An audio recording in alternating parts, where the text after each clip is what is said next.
de victoire, mais on peut parler en fait de... On avait un peu raison. Ah, d'accord. Je rappelle quand même que... Donc, c'est-à-dire ça donne raison aux panafricanistes. C'est-à-dire que c'est une victoire, Oui, peut-être victoire c'est-à-dire que à partir du moment où vous avez raison, Macron, en fait, vous l'aviez vu, il me donnait l'impression de quelqu'un qui signait l'armistice. La France capitule.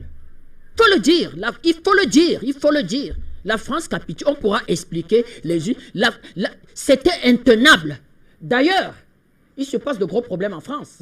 Parce que vous avez les tenants, comment je vais dire que le nationalisme français qui estime que Macron est allé vendre la France et dire à Macron que ben, ce que tu allais déclarer en Côte d'Ivoire là, ben, nous on n'est pas tout à fait d'accord.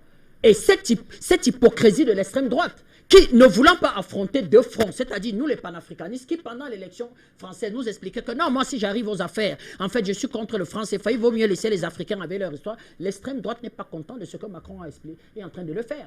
Et qui agite cette extrême droite? La quasi-totalité des patrons, comment je vais dire les multinationales françaises, ben, ils sont de l'extrême droite. C'est-à-dire que le franc CFA pour eux, d'ailleurs, c'est eux qui vont dicter la réforme. Ce que Macron fait là, Macron c'est qui? Macron c'est un enfant de Rothschild. Macron est porté par les multinationales, par le 440. Et qui a intérêt à cette histoire qu'on vous parle de stabilité monétaire rattachée à l'euro, les multinationales. Ce sont les multinationales qui ont intérêt à ça.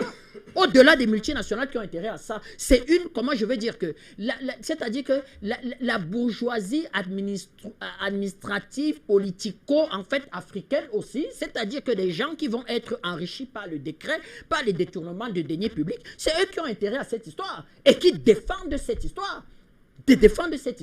Et aussi, comment je vais dire que, à M. Ouattara, mettons d'abord sur la forme, les préparatifs de la venue. Les préparatifs de la venue m'ont un peu gêné. Ça m'a rappelé Valéry Giscard d'Estaing en 1979. J'étais tout jeune au nord du Cameroun. Mon père était jeune fonctionnaire là-bas. Où on nous mettait au bord de la route avec les drapeaux camerounais et français. Bonjour messieurs, bonne arrivée messieurs. Et on nous apprenait des chants. On l'a vu en Côte d'Ivoire. Plus loin, on va nettoyer la rue. C'est-à-dire qu'on va demander aux Ivoiriens de nettoyer. Ce n'est pas mauvais en soi de rendre son pays propre. Mais on ne le rend pas uniquement propre. Parce que M. Macron arrive. Pourquoi vous n'avez pas des habitudes, vous, Ivoiriens, tous les matins de vous lever et de nettoyer la rue? La Côte d'Ivoire serait le pays le plus propre. Vous vivez dans la saleté. Vous avez un président qui a véritablement appauvri les populations, qui n'a rien à voir avec les populations, qui s'est enrichi, lui, madame, fiston, petit frère, nièce, cousin. La politique du rattrapage. On va occuper toutes les postes. On va piller l'État. Ben, un matin, il se rend compte que oui, j'accueille Macron, il mobilise les Ivoiriens au prix même, comment je vais dire, de la punition pour nettoyer la rue et faire venir Macron. Ça, la forme m'a relativement gêné. Les attitudes de M. Ouattara, il était accroché sur la veste de M. Vous n'avez pas la photo? Il n'y a pas la photo à la réalisation, cette photo de M. Macron accroché. C'est gênant, c'est gênant, c'est gênant. Nous parlons pour l'instant en quelque sorte de la forme. Je rentre un peu dans le fond, parce que le président Badakani a véritablement bien brossé la forme. Macron, c'est le plus grand, je vais emprunter ces mots, traître. Il vend Ouattara, il vend le projet en fait de la CEDEAO. C'est la CEDEAO qui émet d'abord cette histoire en fait de l'écho. Oui. C'est la CEDEAO, c'est lors d'une réunion des chefs d'État de la CEDEAO. C'est pas un projet. Je parle même du nom. Prenons même déjà le nom. C'est vrai que le nom me gênait. Parce que quand vous voyez la CEDEAO, avec la CEDEAO qui comporte des pays comme le Mali, grande histoire, grande civilisation, le Bénin, grande histoire, grande civilisation. Vous avez même cette Côte d'Ivoire là et le Ghana. J'étais surpris qu'on prenne l'écho. L'écho, ça ressemble étrangement à l'euro. C'est-à-dire, ça donnait toujours l'impression de faire une forme de copie-coller. En tout cas, ECO, c'était un rapport avec ECOWAS, qui est donc oui, CEDEAO, mais je veux dire qu'ils ont une telle culture véritablement qu'ils pouvaient avoir un reflet et un nom qui pouvait donner l'impression, comment je vais dire, que de véritablement épouser en quelque sorte en fait les habitudes de cette Est-ce que le fait de n'avoir pas pu mettre l'écho sur l'étendue de la CEDEAO peut être considéré comme un échec pour la France? Non, je voulais expliquer que quand la CEDEAO met le projet en place, il est question, il y a une réunion des chefs d'État. Le Ghana et le Nigeria expliquent véritablement que les pays de l'UMOA, pour qu'ils soient en phase avec les pays de l'UMOA, il faut couper le cordon avec la France. C'est-à-dire qu'il faut véritablement que l'UMOA se détache de Paris. C'est-à-dire au-delà des comptes d'opération, va tout simplement rencontrer la France et dire que nous demandons en quelque sorte le divorce. Terminé. Et comme ça, ces pays de l'UMOA devaient relativement s'asseoir. L'UMOA, la CEDEAO, c'est 850 milliards de produits intérieurs bruts. Oui. La CEDEAO, c'est 350 millions d'habitants dans cette histoire-là. Or, qu'est-ce qui se passe? C'est que quand ils font véritablement la réunion, c'est-à-dire que pour expliquer que l'éco devra être une monnaie indépendante, c'est-à-dire qu'avoir ses réserves de change au sein de la Banque centrale, la CEDEAO, mettre en quelque sorte, comment je vais dire, les prémices du statut de la Banque centrale qui allait émettre en quelque sorte l'éco, M. Macron fait une visite en fait à Paris, sort de l'Élysée, M. Ouattara fait une visite à Paris, sort de l'Élysée et déclare tout simplement que, effectivement, l'éco sera toujours rattaché en quelque sorte à l'euro. C'est-à-dire qu'il va déconstruire tout ce qui avait été mis sur pied, en fait, au sein de la CEDEAO, avec pour grand parrain le Nigeria. Parce que dans une histoire comme celle-là, vous avez les trois économies leaders, en fait, de la CEDEAO. Vous avez le Nigeria. Le Nigeria, c'est 55 à 60% de produits intérieurs bruts. Vous avez le Maroc. Sauf que le Maroc a dit, je fais une exception aux questions monétaires. Pourquoi? Parce que mon dirham, le dirham, c'est le symbole de ma royauté. C'est mon essence même. C'est un peu ce que l'Angleterre avait fait quand on va mettre sur pied l'euro. L'Angleterre va vous expliquer que non, c'est-à-dire que nous, depuis le 17e siècle, on a dominé le monde. On a colonisé les États-Unis. Donc, c'est-à-dire que la livre sterling, c'est l'essence même de l'anglais. C'est notre existence même. Donc, nous ne sommes pas dans l'euro. Pareil, le Maroc va le dire. Le Ghana va se rapprocher des positions du Nigeria. Le Maroc va dire, le Ghana va dire qu'avec le Nigeria, il faut véritablement une monnaie indépendante.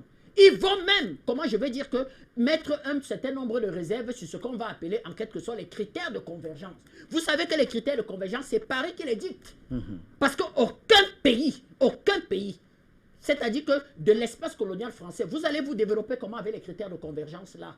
On vous demande d'avoir maximum 70% de l'endettement. Quand vous manquez de tout, vous n'avez pas d'école, vous n'avez pas de route, vous n'avez rien du tout. Est-ce que l'endettement, c'est un problème à partir du moment où l'endettement finance le développement? À partir du moment où vous enrichissez. Le Japon est l'un des pays les plus endettés. L'endettement du Japon, en fait, est d'abord une grande partie de la dette du Japon est détenue par les Japonais. C'est-à-dire que quand les nationaux détiennent la dette, c'est-à-dire que, comme on dit au quartier, c'est entre vous.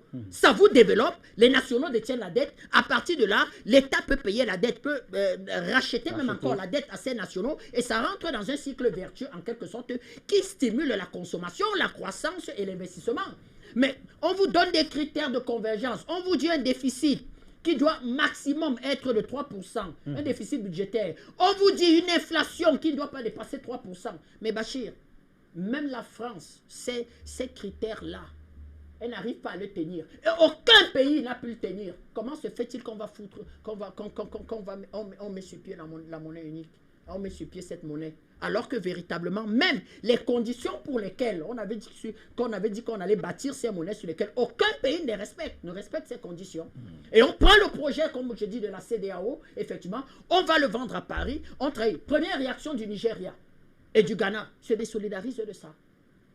Vous voyez donc qu'au sein de cette CEDEAO, qui devait être un espace sous-régional puissant, 18e puissance économique mondiale, largement devant l'Arabie Saoudite et la Turquie, 850 à 900 milliards, en quelque sorte le produit intérieur brut, eh bien, problème est palabre. Problème est palabre. Pourquoi?